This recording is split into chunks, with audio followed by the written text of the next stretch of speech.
Another Premier League game in the books, and it has finished Arsenal nil, Crystal Palace nil, in what was, if I'm being quite honest, a pretty boring game of football to watch. Apologies to all the neutral fans who tuned into this game. It was far from entertaining.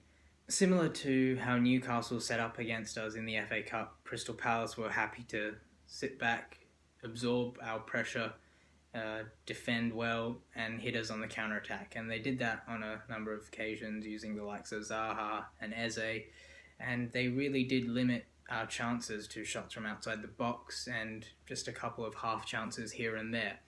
In fact, I didn't really feel that we would even muster up an opportunity or come up with a clear-cut chance. The only times I really felt that was when Aubameyang was getting past Ward on that left-hand side. He had a few good moments where he was getting past him quite easily and then cutting in, having a shot.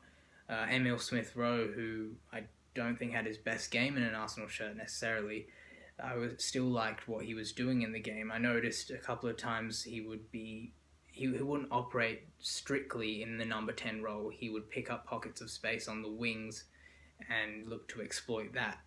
One specific moment where he did that was early in the first half. Xhaka found a pass into Emil Smith-Rowe, and Smith-Rowe delivered a delightful ball from the right wing spot, which he had just occupied, into, looked like, directly to Lacazette. But there appeared to be sort of miscommunication between Lacazette and Hector Bellerin, who was just arriving in the box as the ball was being delivered, and Bellerin actually got a touch on that cross. And, you know, the form that Lacazette's been in, you'd have liked his chances to finding the net. Although I did just praise Lacazette's recent goal-scoring form, you know, he didn't actually do much today. He was involved in a bit of link-up play, that little sort of half chance from the Emil Smith-Rowe cross, which Bellerin got a touch on instead of Lacazette. But besides that, there wasn't too much else that he was offering to the team. The best chances in the first half actually fell to Crystal Palace. I think back to the Mitchell cutback to Benteke, which Benteke probably should have done better with. And then later in that half, again, another great ball in from Mitchell on that left-hand flank. Lovely ball that found Benteke again. This time Benteke leapt up for the header, and it was a good header, and Leno had to make an incredible save, diving to his left, very reminiscent to the save that Martinez made for us against Liverpool last year in the Premier League. And, you know, Leno, I thought overall had a very good game. He dealt with all the situations that he had to comfortably. I suppose another positive that we can take from this result was that we kept another clean sheet. The defence looked pretty solid overall, and that's our fourth clean sheet in all comps. Holding was assured and showed why he, deserved a new contract at the club. David Luiz was good again. Bellerin dealt really well with Zaha's offence. That was something that I looked at before the match started when I saw the lineups, and I was a bit worried. But yeah, Bellerin was comfortable. A few times he did get done by Zaha, but he managed to recover very well.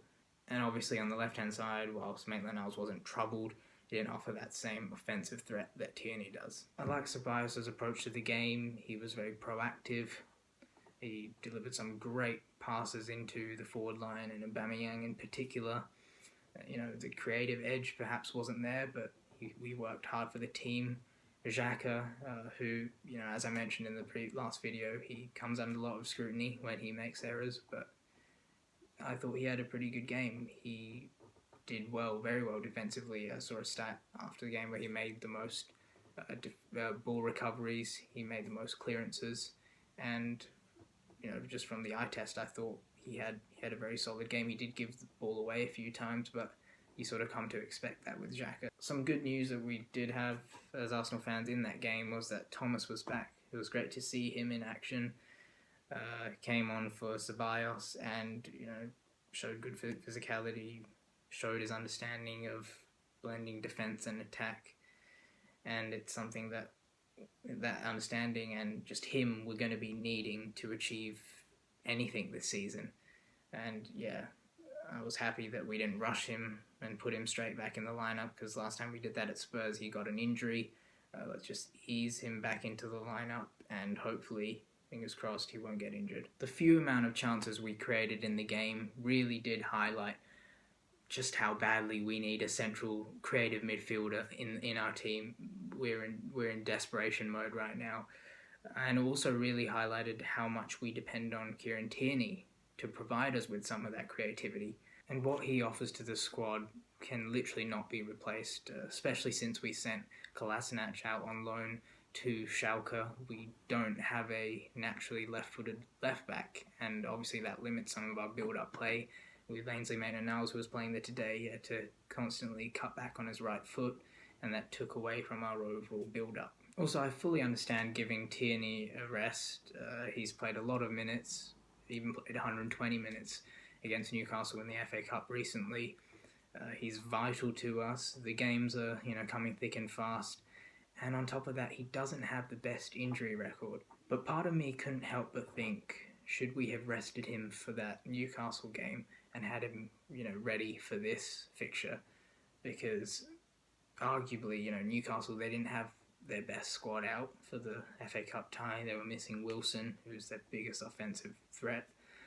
And we might have been able to deal without Tierney despite how good he was in that match. And we could have really done with him in this game to keep the momentum going in the Premier League. And, this season's obviously been mad. And, a month ago, our position was looking bleak, but we managed to get a good run of wins, and carrying that on to get our fourth win in the row would have really put us up there in the league table. But, unfortunately, it didn't happen. But, that was just something that as the game was progressing and our attacks down the left-hand side were, there wasn't really any attacks besides Aubameyang, cutting in was something that I was really thinking. Nicolas Pepe, who came on for Ainsley Maitland-Niles, wasn't too much better. And I suppose the pre-match narrative or thought that I had in my head was if Pepe did get a reasonable amount of time to play in this fixture, or even perhaps got the nod to start, it would have been interesting to see how him and Zaha matched up. The player that we did end up signing versus the one that got away in Zaha.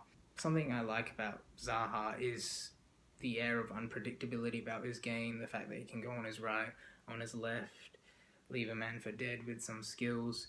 And I know that this game probably wasn't the best example of that, but that level of uncertainty and is something that I get drawn to and I'm excited by when I watch him. Whereas Pepe, defenders know what he's going to do, and it's a lot harder for him to pull things off because of that. So just putting it out there, what do you think? Should we have gone for Zaha over Pepe, or do you think that Pepe will deliver on the £72 million that we spent on him? So just some closing thoughts. I just want to read a tweet that I saw from Gary Lineker, which was that there was a look of mid-table mediocrity about this game. And, I think he nailed it, really, because we are both Arsenal and Crystal Palace are mid-table sides, and obviously, as Arsenal fans, we're used to being a lot better than that. But I think at the moment, we need to be understanding and realistic of our squad, our ability, and where we are. As Gary mentioned, we are mid-table side. We're not going to be competing up there. And that's something that's disappointing as a fan, but I think when you accept that, some of these results become a lot more easier to take. Obviously, it's still disappointing. It's frustrating. It's, you see teams like Manchester United really potentially going to be pushing Liverpool and Man City this season. Obviously, you want to be up there, but we're just not at that level at the moment. Obviously, we want to be in the future, but right now, we are a mid-table side. And look, whilst I understand where we are right now in the table, doesn't mean I'm not hopeful. And, I'm happy that we kept the unbeaten run going to 5 in all comps now, and onwards and upwards to the Newcastle game coming up.